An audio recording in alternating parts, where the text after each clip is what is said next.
We're going to have a little bit of a look at the online safety bill today, or should we just call it what it is perhaps? Government overreach, government censorship.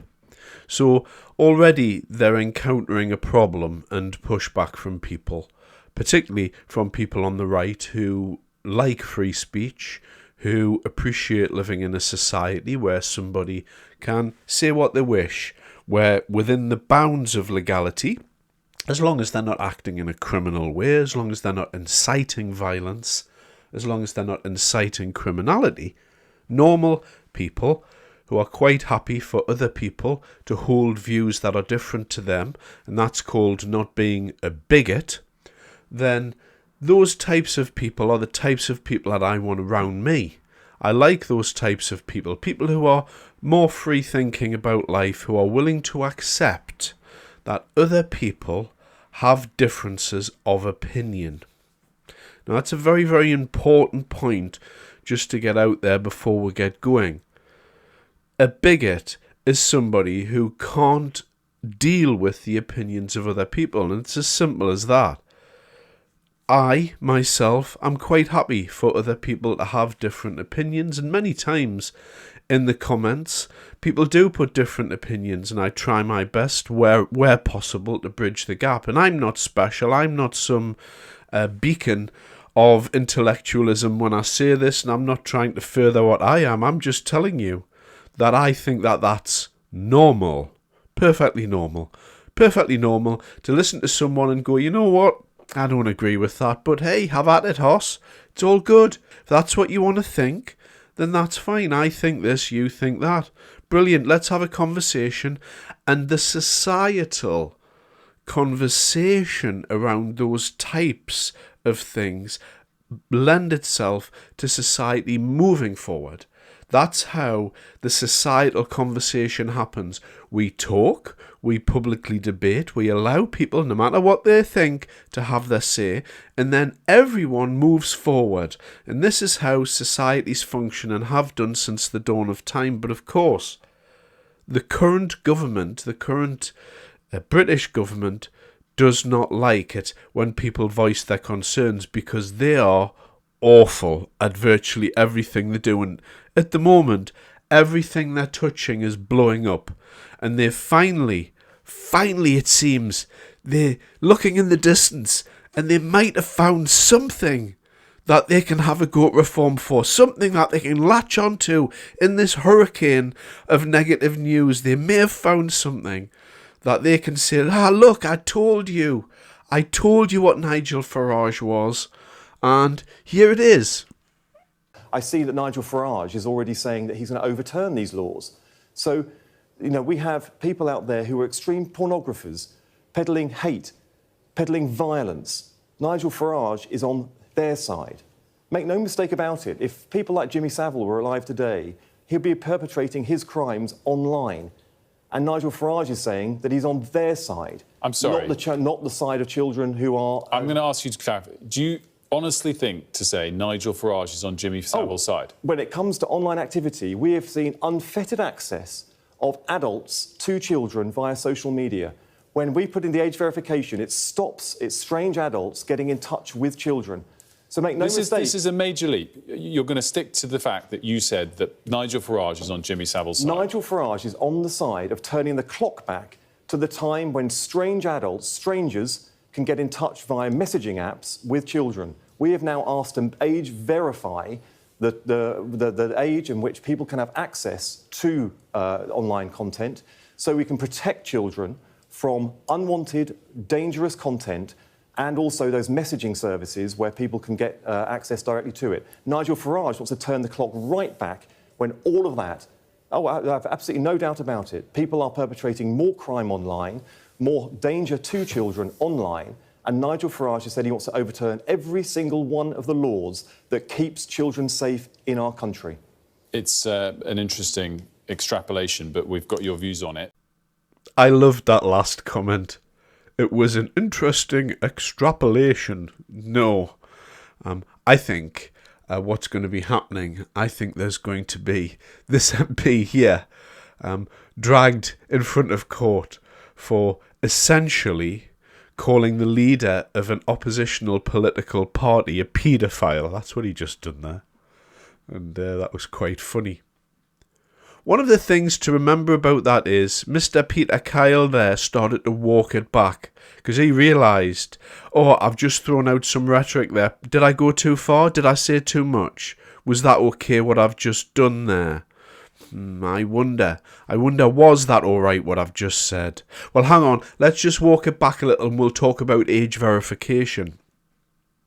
The thing when the Labour Party are lecturing us on the online experience, everybody understands what age verification is.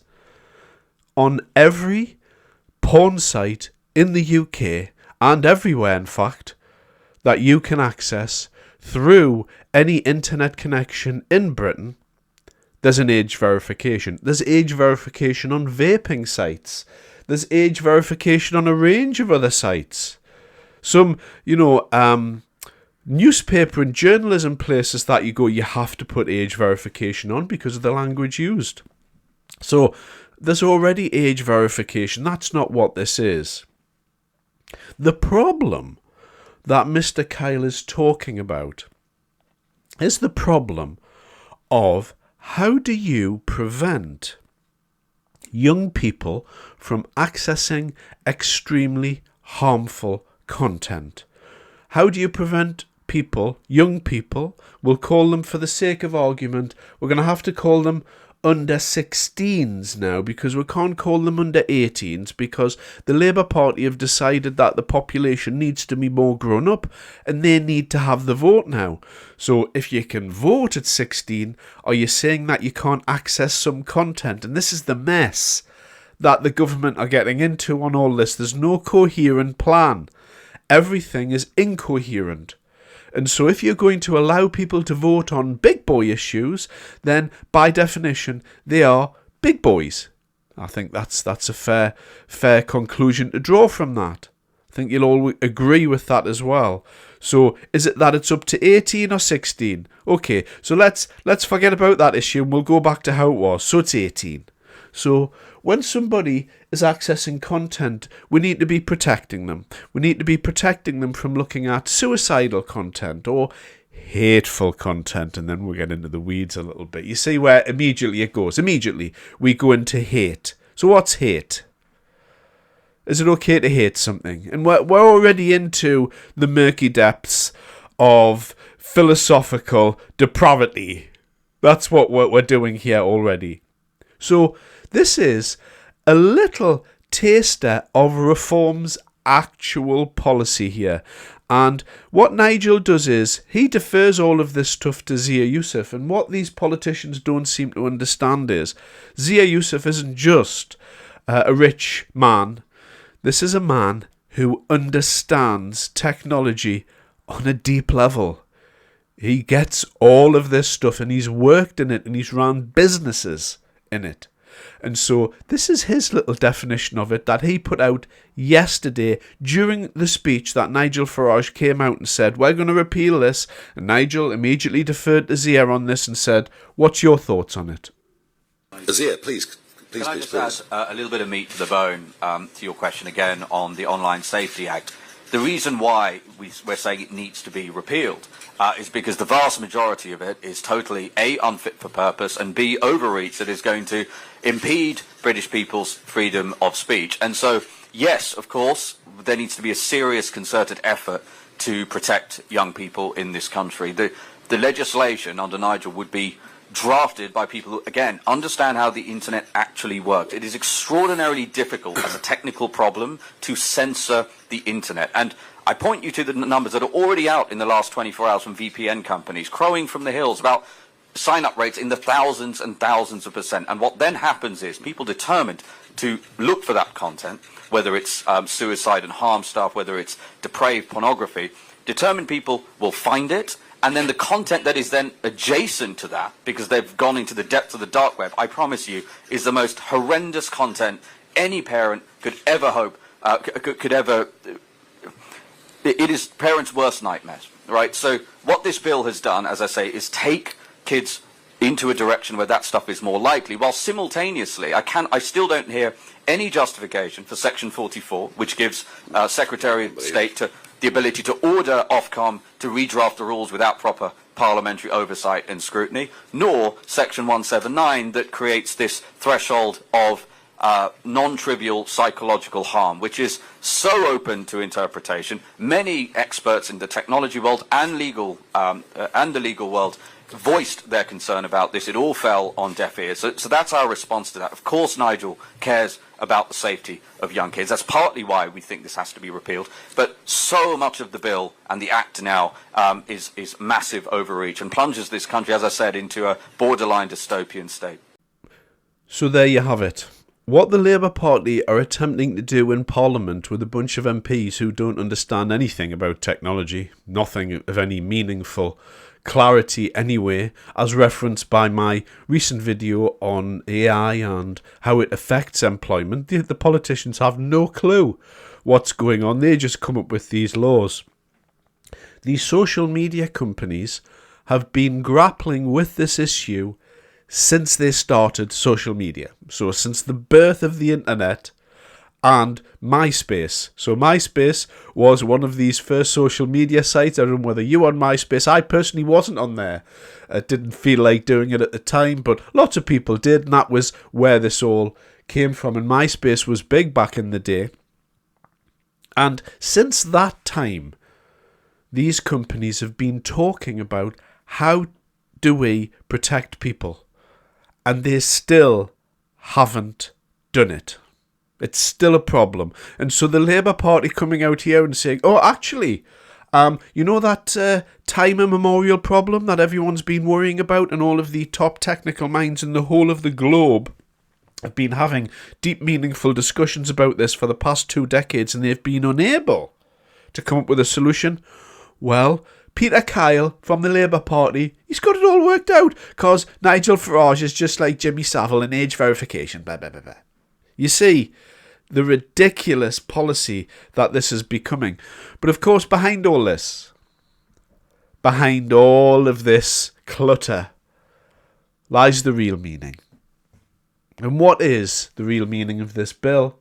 The real meaning of this bill is to silence people. It's to stop people talking about the ridiculous lunacy of this Labour Party and Keir Starmer and everybody on the front bench, their failures, their deep failures, not only on the economy, but on societal issues, and every issue, defence, giving things away. This party, the most disliked Prime Minister ever, the worst year of any political party in power in living memory.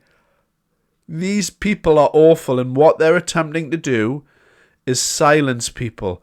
And in particular, they're attempting to silence people on the level of the protests. So on day one of the protests, this is what we see. So there's a young lady here. What she's attempting to do is stream the protest. And what's this? What's going on here? Due to local laws, we are temporarily restricting access to this content until X estimates your age. Well, X already knows what my age is. This is day one. This happened on the afternoon of the first day of that legislation.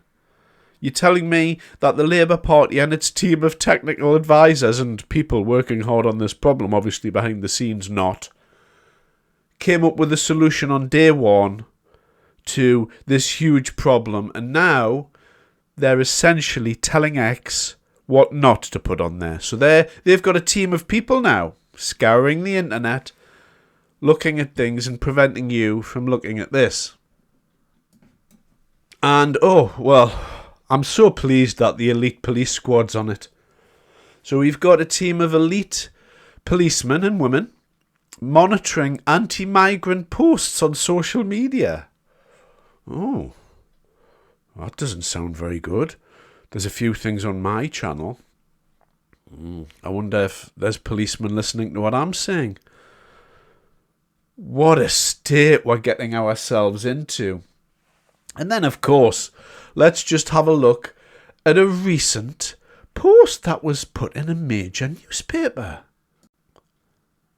Is that hateful? So you've got a gentleman there who's being made to look like an underground demon with Made in England, okay, with a grumpy face and a skinhead, it looks like. Looks very overweight, that gentleman. And he's got a Christian-type cross there going on, but he's got hate, you see. In the bottom right there, you'll see hate. And all of the nice flowery people above, we're not far right, we're worried about our kids. Okay. So underneath all of these nice ladies, what have you got? You've got hate. You see where this is going here? And then, of course, we move on to another facet. So a town councillor, this was in another newspaper, who shall remain nameless, a town councillor was asked probing questions about 300 migrants in a hotel and whether local veterans could get the same level of support. Well, that seems like a fair question to me.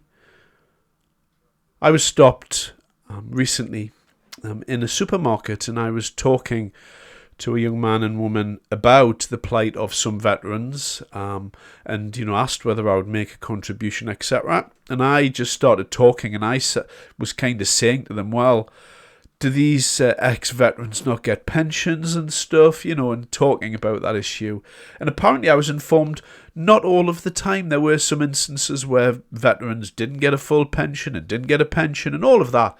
There's a lot of stuff, obviously, that I don't understand about ex-servicemen. But this would seem like a fair question to ask, given what I've learned recently. So, is it okay to house people that have just arrived here illegally, whilst we leave people that have served our country on the street? Seems like quite a straightforward question. Oh, so that's stirring up racial hatred then, is it? So, our town councillors can't ask basic questions like that without stirring up racial hatred. You see where all this hate crime and hate bills and online safety acts are all going. They're going to a dark place. They're going to somewhere where they're going to attempt to silence people for speaking their mind. More and more and more we see this in society, and we just need to allow it to fall over and kick back against it, because it is going to fall over. What the politicians don't understand about technology is that it moves faster than their speed of thought. So already it's transpired that all you have to do is spend £4 a month or £5 a month and get something called a VPN. And all it does is you install it on your computer, and it basically tells your local internet provider that you are routing from another place. And so you're not able to enforce the laws of the country that you're in if this router believes that I'm streaming from Ohio in America, for instance, or Belarus, or Moscow. It just does not know. And so yesterday, the Labour Party came out and said, oh, well, perhaps we need to be stopping these VPNs. You can't stop VPNs, because VPNs are used by everyone working at home. These virtual private networks, which is what they're called, it's ubiquitous, it's everywhere. Everybody uses VPNs for work if you work from home, because it makes the connection secure to your workplace, intranets, etc. And so they're already in a massive tangle about this. Their full online bill can be circumvented by spending £4 a month. And it was already worth people doing it because it already comes with virus protection software built in. So already what we're saying is the politicians are behind the curve on day one of them releasing the policy. And what they're going to attempt to do, they're going to attempt to quickly scrabble around and come up with new laws and going to bring them out. But the thing about technology is that it moves quicker than the speed of light. And as we move towards the technology singularity, somewhere in the next 10 to 20 years, it's going to move even quicker. The problem of online safety for children basically comes down to the job of the parents. This ideological government believes that it's the government who should be protecting us, protecting our kids. Since the start of time, there has been socialist governments and communist governments always believe this. They believe that the state owns your children, and they try and come up with laws in accordance with that mindset. They're always doing stuff at school. Oh, we need to make sure that your kid has brushed their teeth. We need to make sure that they've had their breakfast. We need to make sure that everything's all right at home by checking that, you're cuddling your kids in the correct way. We need to be checking all of this because the state owns your children. The state doesn't own our children. Parents own their children. They look after them. They've looked after them since they were teeny tiny, and they look after them until they're ready to go out into the world. And if you have a good relationship with your children, if you're a good parent, or at least you try to be a good parent, you're already aware of all of this. Technology has already entered our lives. There's no erasing it. There's no erasing humanity's content on the internet. You don't try and corral technology. What you do, you bring your children up in the right way and you teach them that some things on the internet are very, very bad and you're to avoid them. And if you see anything, come and tell me and we'll have a chat about it. Yes, use age verification. Yes, over time we'll develop more sophisticated ways to prevent children from going online and accessing this really hurtful content, because it does exist. But the Labour Party aren't going to solve this problem, because the Labour Party can't solve any problem. They can't stop orange dinghies coming across the channel, and they have the Royal Navy at their command.